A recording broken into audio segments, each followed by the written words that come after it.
Hi అండి. ఎలా ఉన్నారు? బాగున్నారా? నేను మళ్ళీ వచ్చేసానండి.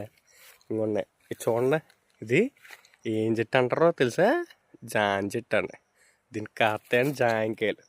ఆ జాంకాయలు కోసుకుని తినేయచ్చండి. ఓకేనా? కోసుకుని తినకపోతే ముగ్గుపోయండి పెట్టలు తినేస్తాయండి. ఇదిగో ఇంకోటి ఉందండి.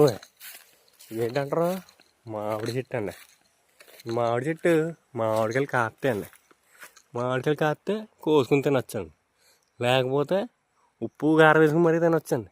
లేకపోతే ఆవకాయ పెట్టేయచ్చండి. ఓకేనండి. బాగుందండి కదండి చెట్టు. ఇదిగోండి ఇది చూసారా? గేదండి.